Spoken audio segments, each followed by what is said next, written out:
બોલીએ મણિધર મોગલ માતની, આશાપુરા માતની, મહામાયા મોમાય માતની, ચાચર ચોકની.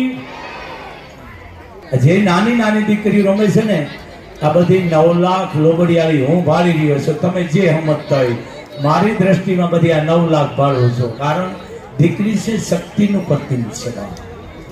જય માતાજી ચોક આજ વર્ષોથી જ્યાં રોડો અવસર કરી રહ્યા છે, ખરેખર છે આશીર્વાદ દેવાની સીધ નથી પણ દેવા જાય છે. ભાવ માટે અમે જાય જ બાપ. રામ ખુદ ગયા છે તો અમે તો આવી જ ને બાપ. આપણે કોણ? અખિલ બ્રહ્માંડનો માલિક એક, જેને કહેવાય આદિવાસી ભીલ, અહીંયા પણ ખુદ રામ ગયા છે.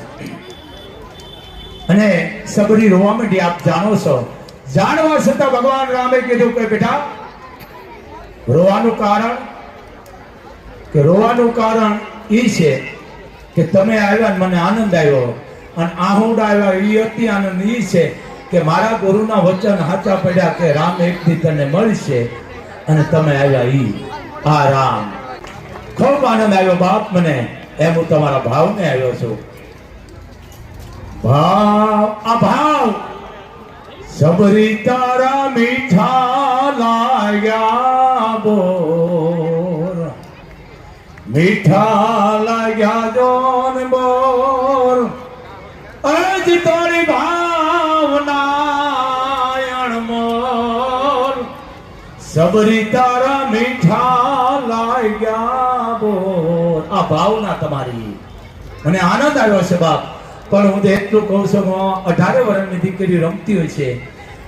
આશીર્વાદ બધા આ પરિવારને જાય છે. આયોજન કેવું કર્યું તમે વિચાર તો કરો. અમે રાજી થાય છે. ધન્ય છે બાપ તમને. અને આવા નવા કાર્ય કરતા રહ્યો એવા મોગલના તમને ખૂબ આશીર્વાદ છે.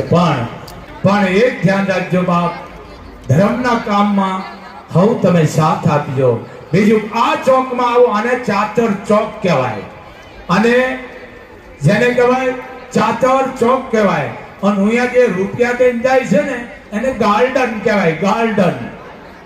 આ ચાચર ચોક કહેવાય. ઓ ગાર્ડન છે. હું વિરોધ નથી કરતો, એમાં બગાડવાનું થાય અને આમાં સંસ્કાર આવે. સમજી ગયા ને? આ ચોક છે. આ દીકરી જે રમે છે કરોડો નામામાં થાપીને થયા છે, પણ આમાંથી માણસ આવતો હોય છે, જાતો હોય છે 24 કલાક. એ માણસ પગ દેવાથી પણ એનું પરિવર્તન આખું કંઈક જુદું આવી જાય. આ ચાચર ચોક છે. એવા માનવ તમને આશીર્વાદ.